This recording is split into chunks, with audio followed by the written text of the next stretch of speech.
English section में marks कैसे improve करें। बैंकिंग एग्जाम्स में जिनको भी इंग्लिश में प्रॉब्लम होती है या फिर उनको लगता है हम हिंदी मीडियम से बिलोंग करते हैं, मेरी इंग्लिश कभी अच्छी हो ही नहीं सकती, या हमें किस हिसाब से वर्क करना है, तो मैं सारी चीज़ें आज आपकी यहाँ क्लियर करूँगी। ठीक, तो सबसे बड़ा मिथ तो ये आप एक्सक्यूज़ देना छोड़ दो कि हम हिंदी मीडियम से बिलोंग करते हैं तो हम अच्छा स्कोर यहाँ पर नहीं कर सकते। ठीक, दिक्कत ये होती है, कमी हमारी रहती है कि हम या तो उस सब्जेक्ट पे सही से ध्यान नहीं देते हैं या फिर हम क्या कहते हैं स्ट्रैटेजी हमारी ठीक नहीं होती। ठीक, तो मैं आपको यहाँ पर कुछ चीज़ें बताऊंगी। पहली बात ये कि गलती आप सुन लो क्या करते हो कि जो भी बिगनर होता है, स्टार्ट तैयारी करते हो ना, तो आप लोग सिर्फ रूल्स पर भागते हो। आपको लगता है कि हम बेसिक्स रूल्स सारे पढ़ लें, हम इनफ है इतना। तो गाइस देखो, जो बैंकिंग का एग्जाम है ना, आप एसएससी एक बार को बोल सकते हो, बट जो बैंकिंग का आपका एग्जाम्स होते हैं जितने भी आते हैं, उनमें आपका रहता है कि आपकी रीडिंग स्किल्स इंपॉर्टेंट होती हैं, आपकी लैंग्वेज की अंडरस्टैंडिंग इंपॉर्टेंट होती है। ठीक, तो पहली चीज़ तो ये छोड़ दो कि आप इंग्लिश को एक सब्जेक्ट समझना छोड़ दो, वो आपकी एक लैंग्वेज है, उसकी अंडरस्टैंडिंग आपको बिल्ड करनी है। ठीक, वो कहाँ से आएगी? वो आपकी आएगी रीडिंग से। अब बात आती है वो कैप्स रटना शुरू कर देते हो, तो गाइस एक बार मैं बता दूं कि आप लोग कितना भी रट लो वो फलती नहीं है, रटंत विद्या फलंत नहीं। ठीक, इस केस में मैं क्यों बोल रही हूँ, क्योंकि देखो रूट वर्ड्स के अकॉर्डिंग अगर आप पढ़ोगे तो आपको वोकैब समझना इजी रहेगा, बट अगर आप पर्टिकुलर डेली इतनी सारी वोकैब्स याद करोगे तो किसी के लिए पॉसिबल नहीं है कि वो इतना याद कर पाए। ठीक, बट हम उनको क्या कर सकते हैं, डेली बेसिस पे यूज कर सकते हैं। ठीक, अब मैं आपसे कहती हूँ रीडिंग इंपॉर्टेंट है। ठीक, तो रीडिंग के लिए हमें करना कैसे, यूटिलाइज कैसे करना है, ये भी आना चाहिए। तो आप क्या करो, मैं आपको 3 पॉइंट्स देती हूँ। एक एडिटोरियल हो गया, आप उसे रीड कर सकते हो। एक हो गया आपकी डेली न्यूज़, आप उसे इंग्लिश में रीड करिए। या कोई आर्टिकल, जैसे कोई भी आर्टिकल आपका आता है, किसी ने भी किसी चीज़ के ऊपर दिया, लाइक कभी कोरोना के ऊपर हो गया, या फिर कभी आपका इंफ्रास्ट्रक्चर के ऊपर हो गया, या कुछ फाइनेंशियल इशूज से रिलेटेड हो गया, तो उनको पढ़ने की कोशिश करिए। क्यों? क्योंकि देखो मूवीज़ से क्या होता है, डेफिनेटली आप इंग्लिश मूवीज़ देखिए, उनसे आपकी अंडरस्टैंडिंग डेवलप होगी, बट जो एग्ज़ाम की डिमांड है उसके हिसाब से आपको ये सारे जितने आर्टिकल्स होते हैं इन टॉपिक के बेसिस पर, उनको आपकी अंडरस्टैंडिंग डेवलप होना इंपॉर्टेंट है।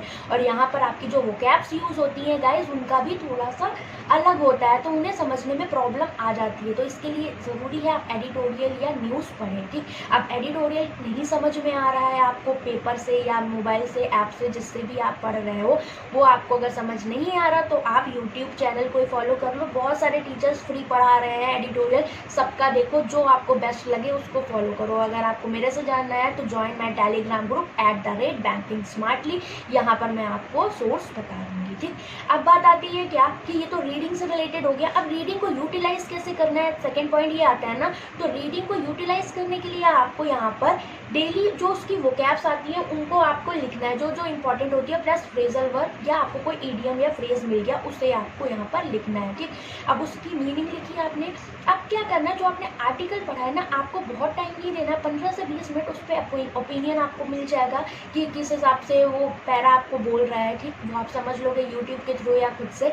आपको 5 लाइन्स उससे अपने ओपिनियन पर लिखनी है। ठीक, और वहाँ पर वो सारी वोकैब्स आपको यूज़ करनी है, इंपॉर्टेंट जो आपने लिखी। तो आप जब यूज़ करके वोकैब्स को यूज़ करोगे लाइक किसी सेंटेंस में, तो वो आपके दिमाग में चीज़ें बैठ जाती हैं। ठीक, ऐसा नहीं है कि इसको दोबारा पढ़ना नहीं है, रिवाइज करते रहना है। ठीक है, कभी संडे को बैठ के कर लिया या नेक्स्ट संडे, इस तरह से आप उनको रिवाइज हल्का हल्का करते रहे। ठीक, तो कुछ चीज़ें आपके दिमाग में बैठना स्टार्ट हो जाएंगी। ओके, अब ये ऐसे आपने रीडिंग को यूटिलाइज किया और 5 लाइन्स लिखी, तो इससे आपका डिस्क्रिप्टिव का भी आगे की तैयारी हो रही है कि अगर आप मान लो कभी किसी अच्छे पीओ लेवल के एग्जाम या आरबीआई ग्रेड भी देते हो, तो आपको रीडिंग की और लिखने की रिटन वाली भी प्रैक्टिस आपकी अच्छी हो जाएगी। ठीक है, राइटिंग की। अब बात आती है कि हमें बाकी की चीज़ें कैसे पढ़नी है। तो गाइस देखो, सेक्शनल टेस्ट आपके होते हैं, जैसे कि पहले क्या करो, प्रीवियस ईयर क्वेश्चन पेपर जो इंग्लिश के होते हैं आप उनको लगाओ। ठीक, जैसे एमबी पब्लिकेशन की आपकी एक बुक आती है, आप उसको ले सकते हो। उसमें आपको सारे प्रीवियस ईयर के बैंकिंग के एग्जाम्स के सेट मिल जाएंगे, आप उनको देख लो ताकि आपको पता लग जाए एग्जाम में क्वेश्चंस कैसे आते हैं। क्लोज टेस्ट आता है आपका, या पैराजंबल आता है, या फिर आपके कनेक्टर्स आते हैं, कॉलम बेस्ड क्वेश्चंस आते हैं। तो इनकी प्रैक्टिस आप वहाँ से देख लोगे कि हाँ मुझे ऐसे प्रैक्टिस करनी है। इसके बाद आपको अपना टाइमर के साथ 20 मिनट्स फ्री में मिलते हैं आपको, तो उस टाइमर के लिए आपको सेक्शनल टेस्ट देना इंपॉर्टेंट है। ओके, आप ये डेली करोगे। अगर आप बिगनर हो तो आप प्रीलिम्स का दो, और अगर आपको मेंस में प्रॉब्लम होती है तो आप मेंस का सेक्शनल टेस्ट दीजिए।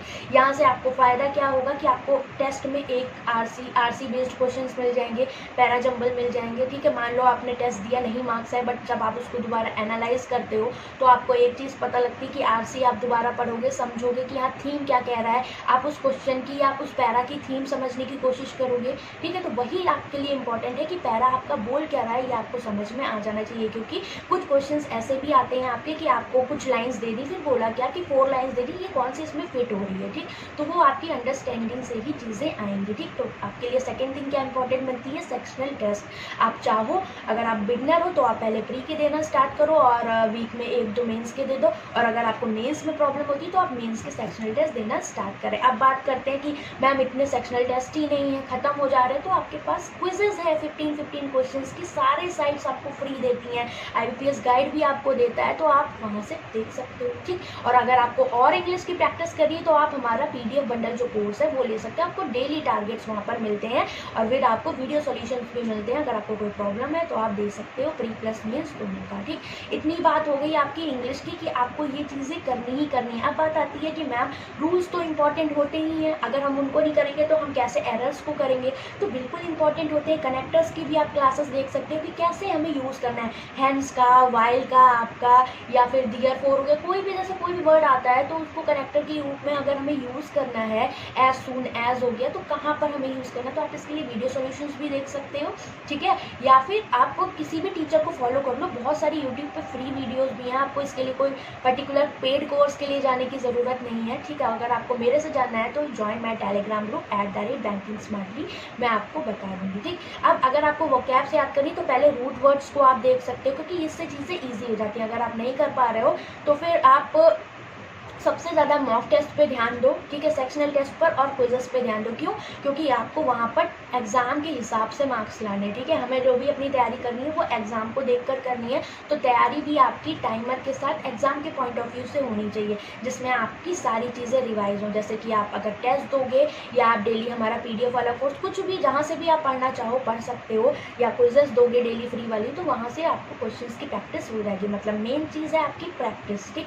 तो इसको आपको अगर आप ऐसे इंग्लिश पर फोकस करोगे तो आपके लिए ज़्यादा इंपॉर्टेंट रहेगा, ना कि आप सिर्फ रूल के पीछे भाग रहे हो, ठीक। रूल के लिए ठीक है, आप कोई भी यूट्यूब चैनल फॉलो कर लो, आपने देख लिया, ठीक।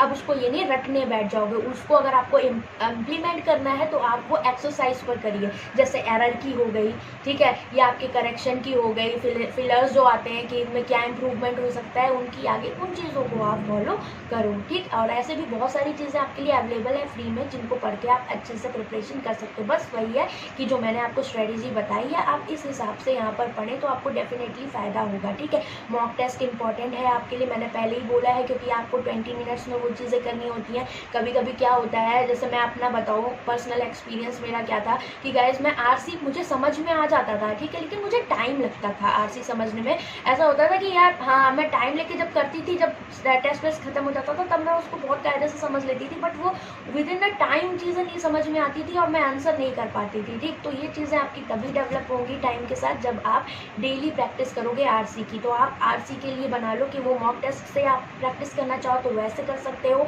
आप PDF कोर्स से करना चाहो वैसे कर सकते हो, आप क्विज से करना चाहो वैसे कर सकते हो। ये डिपेंड आप पे करता है, क्योंकि साइट्स आपके पास बहुत सारी हैं। बाकी अगर आपको कोई और डाउट है तो आप कमेंट सेक्शन में कमेंट करके गाइज बोल सकते हो, ठीक है, जो भी। और अगर आपको वीडियो पसंद आए या हेल्पफुल लगे तो प्लीज़ गाइज लाइक करना और शेयर करना बाकी के स्टूडेंट्स में, और जो भी डाउट हो वो कमेंट करके बताइएगा। Okay, bye bye, take care.